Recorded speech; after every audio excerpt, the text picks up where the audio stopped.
What is up, ladies and gentlemen? We are here today at Iaai Gulf Coast Yard in Mississippi, and they just keep piling in more and more cars. I'm going to get as many as I can in today, so let's not waste any time. Let's go find this first one, which is a I almost said 2000, a little older than that today, 1999 Chrysler 300M. Who doesn't like a Chrysler 300M? And if you're my age, you probably definitely remember these. I remember these being as like a kind of like, I looked at them as like they were trying to be a different kind of car at the time. Like they wanted to be I'm not even sure. I was a little younger when I seen these, but a Chrysler 300M at the time to me was like maybe like a Mercedes or a Lexus. They were trying to compete with them. Acura. That front end, I forgot how ugly that was. Sorry guys, in my opinion, you don't hear me say that too often, but that's kind of ugly. But I'm not looking for something for me today. We're looking for something to flip. It's got a nice dent there. This is a repossession from it's a CarMax trades car. So this is a trade into CarMax, and it looks like it's really in pretty good shape other than that dent right there. The paint, like I always tell you guys, down here in the South, if a car, especially if this year has been sitting in the sun at all down here, you can tell. It's not hard to tell, not hard to see. It beats up the paint. It eats through the clear coat a lot of times through the paint. You guys have seen it. If you haven't seen it, check some previous videos. They are just some of those paints are almost non-existent on the car, especially the clear coats. So this one, definitely the opposite of that spectrum. And really, the paint is in great shape. The body's in pretty good shape. Before we jump into it, let's check the tire out. You guys know I love my tires. It's got a good tread on it. Douglas tire from the 46th week of 23. And let's see if it's got a matching set. And it looks like it does, with great tread on the back. This tire's about 2 years old. Door panel's in good shape. Got a sunroof. Smells a little weird. Not too bad. Does not have power. I know Chrysler is, especially around these years, is not associated well with reliability, but this one, look at that, 115,000 miles. There's no key though. Oh man, you're telling me someone traded this in without a key? Sometimes you can find a key, it'll be lurking in here. You've actually seen other videos with that too in the past. That Volkswagen that one time was listed with no key. We found one and it started up. But this one, I think they got it right. I don't think there's a key in here. But it's really not in bad shape, but I just don't know. I heard someone in the past tell me that any Chrysler that ends with a 0.7 is a engine you want to stay away from. And I believe this has a 2.7 in it. So I'm not exactly sure. I like those gauges. I always like those little background, kind of try to make you feel a little more luxury with that little fancy background there. Oh.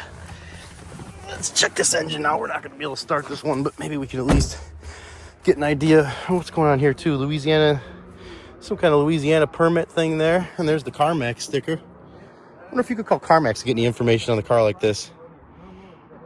And they probably wouldn't want to help you out too much. They probably, since it's here, they might even delete it out of their system, so they don't even have anything taking up room that they're not dealing with anymore. 3.5, okay.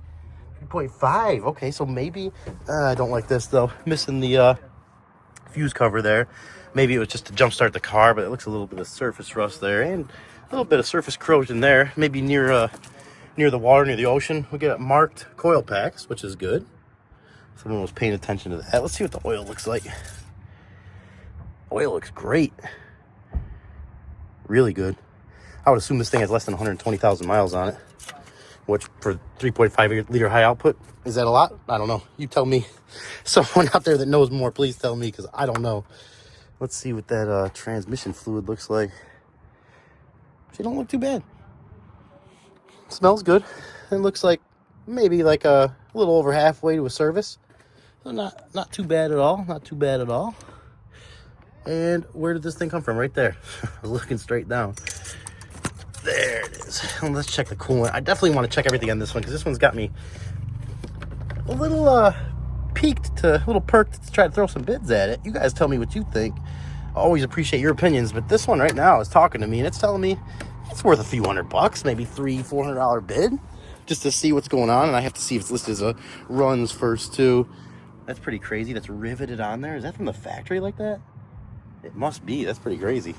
And I don't see I like to check, yeah, see, there's one thing I like to check here. I haven't mentioned this in a few videos, in a while actually, but one thing I like to check, especially if I'm getting really serious about a car, is these hood bolts. And you can see even where the hood used to sit, it's been adjusted, it's been off. So that to me tells me this car's been in an accident, whether it was recently or a long time ago. I don't know, probably not too recently because the paint doesn't look new. It's definitely got a little bit of wear on it, but it looks, I would give it a solid 7 out of 10 with a buff, probably bring it back to a 9 out of 10. I am, mixed feelings, guys. Mixed feelings on this one. I'm going to need your help. Let me know what you think on this one. We are going to go find the next one. We are going to end it off today with one of my favorite body styles of all time. And this one is a repossession. A 2006 Lexus LS 430. Which, this one and the 400s, from what I can tell, are two of the most reliable generations of the LS class Lexus, which is their big body flagship sedan, which you've seen. If you haven't seen already, in one of the previous videos, I actually won a LS 460 water damage, 60,000 miles on it. If you haven't seen that video, go check it out. Got a little bit of rust right there. Looks like from just surface rust, probably from, it's either a bad repair job. Kind of weird how it's got that straight line right there like that. But see how it's like cracked straight across? I'm not sure. Not sure how that happened. Could be bad body work. Could just be from rocks chipping up there. I'm not sure. Got that beautiful silver color, though. I love that. It's almost the same.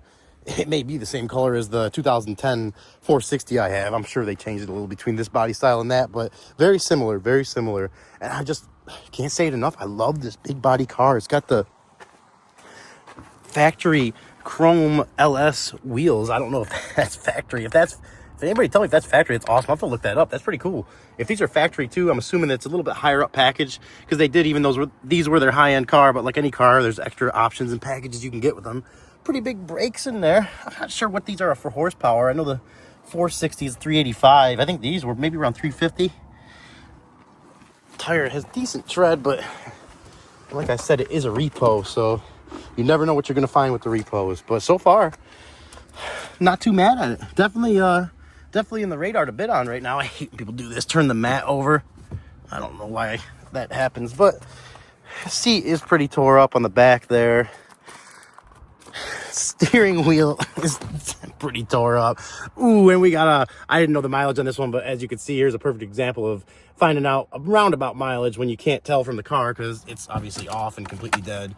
So 279,000 miles is the next oil change due on 10/30 of 2024. So you'd have to think this thing's probably got about 280, maybe 290 on it, somewhere around there.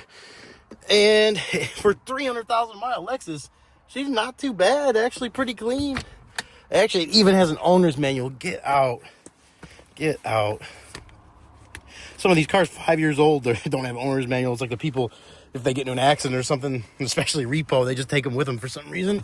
Like they're going to do something with it. The previous owner of the Lexus I had, he took the spare key and the owner's manual and threw it out before I got the car, just because he didn't want to hold on to it, and he called the insurance company and they didn't want it either. So it had the one key. It was enough for the auction to list it as a runs and drives, which I don't know if this one even is a runs and drives. I think yes, it is. Yeah, it's a runs and drives. It's a runs and drives. So I am gosh, well, would you guys like to see a 300,000 mile LS 430? All right, guys, I just sweat on my phone and turned it off. So I've got to try to be careful not to do that, but I had to show you guys. I almost wanted to call it there, but then I seen the oil in this thing, and I got to show you guys the oil. It's pretty crazy.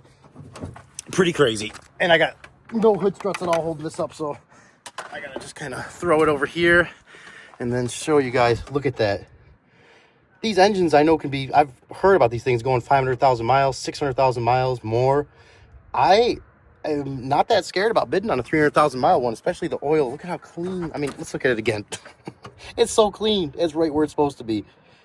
And the timing belt has been changed at some point. It's pretty old, looks like. That sticker's been on there for a while, but someone obviously to get this thing on 300,000 miles on the road, it's been maintenance at least a little bit. So we're going to call it there on this one. You guys let me know what you think, because I'm seriously considering bidding on it. And if I get some feedback from you guys wanting to see it as well, that will definitely push me to bid on it more. Got a little Lexus sticker there right there. Look at all that. I'd love to take this thing for a drive, see what a 300,000 mile Lexus feels like, and maybe we'll have the chance to if we win it. But you guys let me know what you think. We're going to call it a day. And our last one up for today, which actually isn't the last one. I just found this one. And it's another donation. The one I was actually looking for, I don't think we're gonna find it. It was a Nissan Titan repo. Very interested to see that one. It was lifted, 4-wheel drive, pretty low mileage, and it had some interesting damage to it. But unfortunately, you guys probably have to hold off another week or two till we see that one. But today, to end this video off, we do have a very interesting vehicle, a 2017 Land Rover Range Rover, Supercharged. I have heard many a nightmare stories about these. I've seen some on videos like Sam Crack's channel that just kind of, his was a little older, but it just kind of led me to believe I probably never want a Land Rover Range Rover. Look at the size of the brakes in this thing though. Oh, I'm already starting to convince myself. Then we got a nice little gouge in the tire right there. Continental tires from the 22nd week of 20. Big old brakes. I can only imagine how much them rotors and pads have cost.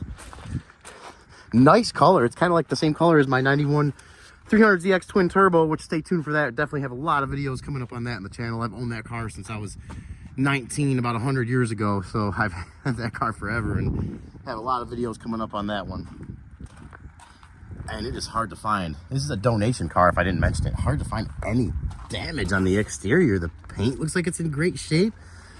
Wheels have good tread. Like I said, beautiful color. Interior looks good from here. We're gonna jump around to that passenger or the driver's side and see if we can get a little better look at it. Oh man, this is someone's ID. I'm not sure what that is. Looks like someone's medical card on the ground there. Let's see what we're working with in here. Look at how clean this is. Wow. Meridian speakers, whatever that means. It smells almost like a new car in here.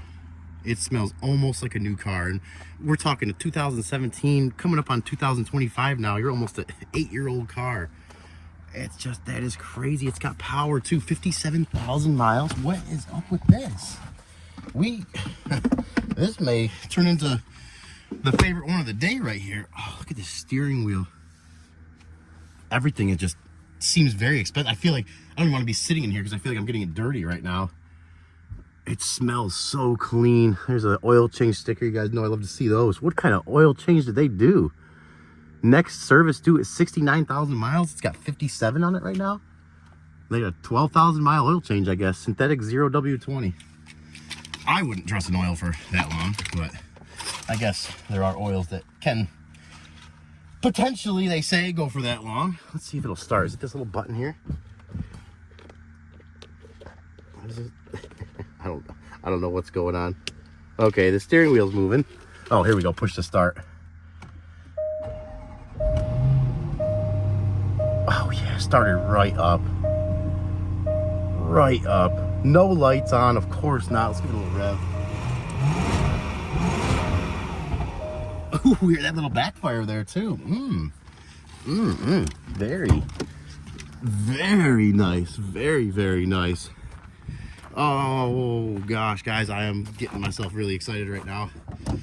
I did not expect, I was gonna say when we first started, this is probably gonna be a quicker video since it's not one of the ones I had on the list, and you know, we're getting a little later in the day and I just didn't really have high hopes for it, but apparently we could have found a nice one here if I can get this hood open. Yes, I can. Yes, I can. Ooh, that kind of hurt though. Where's the button for that? Oh, it's right there. I stuck my hand all the way in and just pushed this sideways with my finger. All right. Beautiful car, guys. Supercharged. Land Rover, Range Rover. I mean, these things not only are fast, but they run great, drive great, have lots of issues with them. I know. Issues that I am not trying to learn or get into, but you would think with 57,000 miles, hopefully it wouldn't be too much stuff going on. I can't even get all the way under there to see it. Can't even get all the way underneath there. Maybe we can get underneath the side here. You guys tell me what you see. I got a small area here to work with. Let's see if we can look at those ball joints and tie rod ends. Oh man. All right, guys, we are definitely running low on time here, so we are not gonna be able to hang out too much longer. As much as I want to right now, I just want to do kind of a final walk around here and just show you guys how clean. Oh my gosh, this thing I had to have been in a garage its whole life. Had to have been. And there's all the floor mats for it, of course. Look at that big old panoramic sunroof. Got speakers all the way back here. Oh, man. What is this? Is this... Oh, look at that. What? I could control the seat with these buttons here. What? No way. Look at that. No way. For when you're working with your Land Rover, Range Rover, and you got to haul stuff back for your construction project, make it a little easier on yourself so you could tilt the seats forward from the back here and not have to worry about going all the way up there to manually do that forward. I didn't even know that existed. That's so crazy. So crazy. What's this here? Is this bottom part open too? Oh, look at that. Yeah, look at it. I told you it's a work truck, little tailgate and everything. This one caught me off guard. I'm really not sure what to think right now. Is there a button up here to close this? Probably. Yeah, press that and watch it close. Watch it close. All right, guys. I'm getting excited right now. I need to breathe and calm down here a little bit. But look at this thing, how clean it is. It's just crazy to me to see this. It is like off the showroom floor clean. Look at even the seats. I mean, someone was just light-handed, and I love that steering wheel with the leather on the side, and then you got the kind of fiber or wood grain stuff on the top and bottom. There's our seats that we were messing around with there. Oh man, this is just so cool. All right, well, I don't want to be, we're getting less than an hour before the yard here closes, and I don't like being that last guy out here. So there's a few other people out here. I don't like being here even close to the time that they like to call it for everybody out here walking around. So, and we've seen enough of this one. I mean, maybe we haven't. Maybe we haven't. One more look. But, I mean, I can always, going back, I can always find little extra stuff. Little compartment right there for your stuff. Yeah, beeping. It's beeping to let you know low battery. Please start engine. Oh my gosh. There's the, I always hate these shifters. I never like these shifters. Kind of like the Dodges have the little knob shifter. Not a big fan of that, but I think a Supercharger would more than make up for that. So we are going to call it a day on the Land Rover, Range Rover. As much as it pains me to leave this thing, we got to do a little research on it. I will see. I'm not even sure if this one is up for this week. This one may be up in the next upcoming week or two. So we got to see when this one's coming up. You guys let me know what you think about the 2017 Range Rover, and also what you think it'd be worth. What would you pay for this thing out of the auction here in your driveway? And keep in mind, we can't drive it. You know, we can't let it run for a long time. We can't drive it. There could be a transmission issue. There could be an overheating issue. I highly doubt it. But that could be the denial part of me too, because I have seen issues in the past that have come out of nowhere. So I am just a roller coaster of emotions right now looking at this thing. You guys let me know what you think. We are going to get on out of here. All right, guys, we are going to get on out of here. That's going to be a wrap for today. I hope you guys enjoyed the video. If you did, please consider subscribing to the channel if you haven't already. Please give the video a thumbs up. If you don't like it, let me know what I can do better. Always like to hear constructive criticism. We are going to get on out of here, so you guys stay safe. We'll catch you in the next one.